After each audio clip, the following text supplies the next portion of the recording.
नमस्कार भक्ति फैमिली, एक बार फिर से स्वागत है आपका मेरी एक नई वीडियो में। हम देख रहे हैं श्रीमद् भागवत गीता का अध्याय 2 गीता का सार, और आज के हमारे श्लोक होने वाले हैं श्लोक 30 से 33। श्लोकों के बारे में जानने से पहले आपसे रिक्वेस्ट है कि आप मेरे चैनल को सब्सक्राइब जरूर कर लें, साथ ही इस वीडियो को लाइक और शेयर करना बिल्कुल ना भूलें। श्लोक 30 से पहले तक भगवान कृष्ण ने अर्जुन को आत्मा के बारे में समझाया, संपूर्ण ज्ञान दिया, लेकिन अब समय था आत्मा से ऊपर उठकर उनको उनके धर्म के बारे में बताया जाए, जो उनका क्षत्रिय धर्म था। इन श्लोकों में उन्होंने अर्जुन को बताया है कि किस तरीके से वो क्षत्रिय बेहद नसीब वाले हैं जिन्हें अपने धर्म यानी के युद्ध में मौका मिला अपने धर्म के साथ लड़ने का, क्योंकि जो ऐसे क्षत्रिय हैं जो अपने धर्म युद्ध में मरते हैं वो सीधा स्वर्गलोक को प्राप्त होते हैं। तो यही सारी चीजें अर्जुन को समझाई गई। तो चलिए शुरू करते हैं श्लोक 30।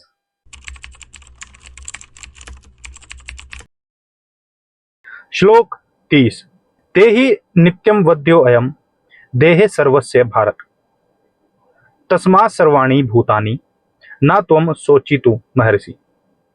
हे भारतवंशी, शरीर में रहने वाले देही का कभी भी वध नहीं किया जा सकता, अतः तुम्हें किसी भी जीव के लिए शोक करने की आवश्यकता नहीं है। तात्पर्य, अब भगवान अविकारी आत्मा विषयक अपना उपदेश समाप्त कर रहे हैं। अमर आत्मा का अनेक प्रकार से वर्णन करते हुए भगवान कृष्ण ने आत्मा को अमर तथा शरीर को नाशवान सिद्ध किया है। अतः क्षत्रिय होने के नाते अर्जुन को इस भय से कि युद्ध में उसके पितामह भीष्म तथा गुरु द्रोण मारे जाएंगे, अपने कर्तव्य से विमुख नहीं होना चाहिए। कृष्ण को प्रमाण मानकर भौतिक देह से भिन्न आत्मा का पृथक अस्तित्व स्वीकार करना ही होगा। यह नहीं कि आत्मा जैसी कोई वस्तु नहीं है या कि जीवन के लक्षण रसायनों की अंत क्रिया के फलस्वरूप एक विशेष अवस्था में प्रकट होते हैं। यद्यपि आत्मा अमर है, किंतु इससे हिंसा को प्रोत्साहित नहीं किया जाता।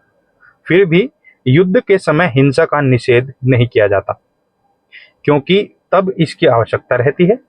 ऐसी आवश्यकता को भगवान की आज्ञा के आधार पर उचित ठहराया जा सकता है, स्वेच्छा से नहीं। श्लोक 31। स्वधर्म अपि चवेक्षेन विक्पिन्तु महर्षि धम्यार्धी युद्धाच्छेयो अन्य क्षत्रिय यस्य न विद्यते। क्षत्रिय होने के नाते अपने विशिष्ट धर्म का विचार करते हुए तुम्हें जानना चाहिए कि धर्म के लिए युद्ध करने से बढ़कर तुम्हारे लिए अन्य कोई कार्य नहीं है, अतः तुम्हें संकोच करने की कोई आवश्यकता नहीं है। तात्पर्य, सामाजिक व्यवस्था के 4 वर्णों में द्वितीय वर्ण उत्तम शासन के लिए है और क्षत्रिय कहलाता है। क्षत का अर्थ है चोट खाया हुआ, जो क्षति से रक्षा करे वह क्षत्रिय कहलाता है। त्रायते रक्षा प्रदान करना। क्षत्रियों को वन में आखेट करने का प्रशिक्षण दिया जाता है। क्षत्रिय जंगल में जाकर शेर को ललकारता और उससे आमने सामने अपनी तलवार से लड़ता था। शेर की मृत्यु होने पर उसकी राजसी ढंग से अंत्येष्टि की जाती थी। आज भी जयपुर रियासत के क्षत्रिय राजा इस प्रथा का पालन करते हैं। क्षत्रियों को विशेष रूप से ललकारने तथा मारने की शिक्षा दी जाती है, क्योंकि कभी कभी धार्मिक हिंसा अनिवार्य होती है। इसलिए क्षत्रियों को सीधे संन्यास श्रम ग्रहण करने का विधान नहीं है। राजनीति में अहिंसा कूटनीतिक चाल हो सकती है, किंतु यह कभी भी कारण या सिद्धांत नहीं रही। धार्मिक संहिताओं में उल्लेख मिलता है, अहवेशु मिथो अन्योन्यम जिंगाम संतो महिक्षिता युद्धमानाम परम शक्त्या स्वर्गयन्त्याप परामुखः यज्ञेषु पशुओ ब्रह्मण हन्यन्ते संततम द्विजः संस्कृतः किल मंत्रेश्च ते अपि स्वर्गमवाप्नुनन्।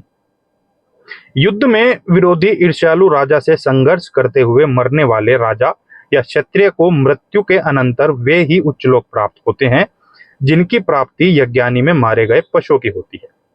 अतः धर्म के लिए युद्ध भूमि में वध करना या याज्ञिक अग्नि के लिए पशुओं का वध करना हिंसा कार्य नहीं माना जाता, क्योंकि इसमें निहित धर्म के कारण प्रत्येक व्यक्ति को लाभ पहुंचता है और यज्ञ में बलि दिए गए पशु को एक स्वरूप से दूसरे में बिना विकास प्रक्रिया के ही तुरंत मनुष्य का शरीर प्राप्त हो जाता है। इसी तरह युद्ध भूमि में मारे गए क्षत्रिय यज्ञ संपन्न करने वाले ब्राह्मणों को प्राप्त होने वाले स्वर्गलोक में जाते हैं। स्वधर्म दो प्रकार का होता है।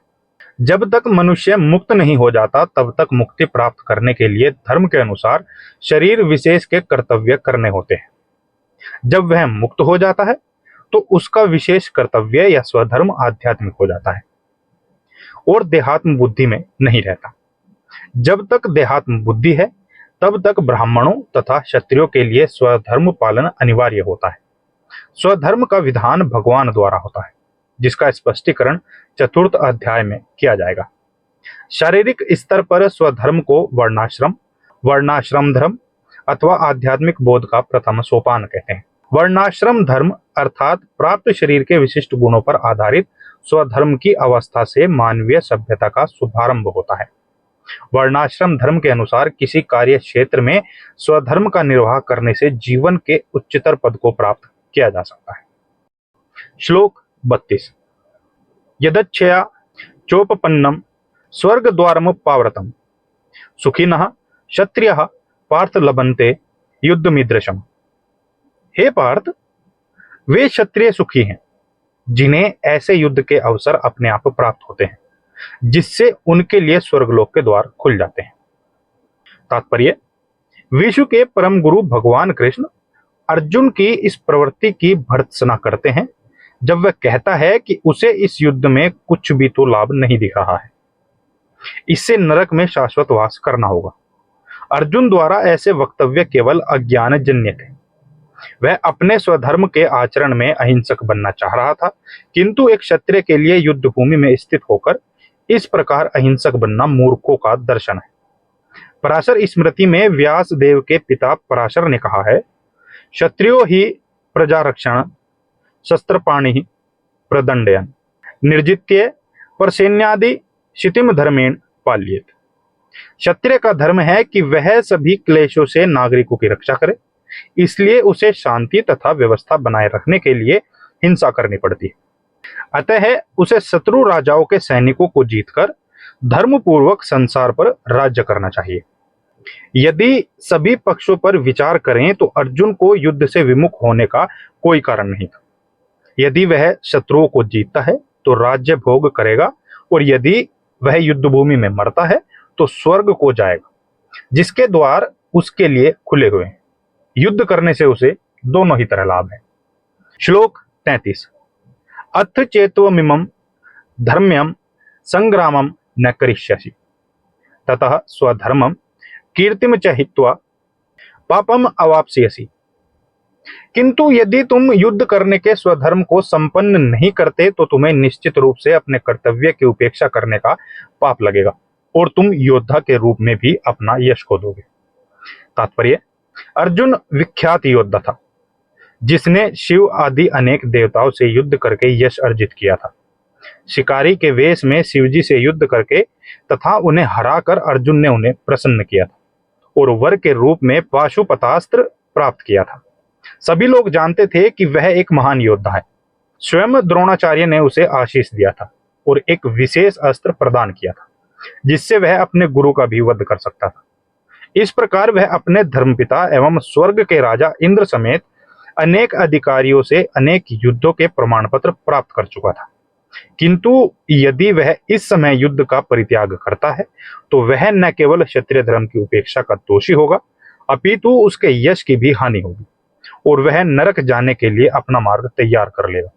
दूसरे शब्दों में, वह युद्ध करने से नहीं अपितु युद्ध से पलायन करने के कारण नरक का भागी होगा।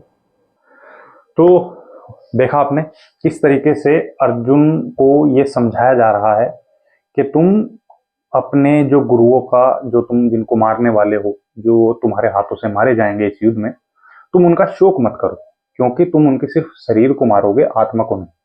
तुम अपने धर्म को पहचानो और अपने धर्म के साथ, अपने क्षत्रिय धर्म के साथ युद्ध करो और इस पूरे सफर का आनंद लो, क्योंकि होगा वही जो मैं चाहूंगा। उम्मीद करते हैं आपने इस वीडियो से काफी कुछ सीखा होगा।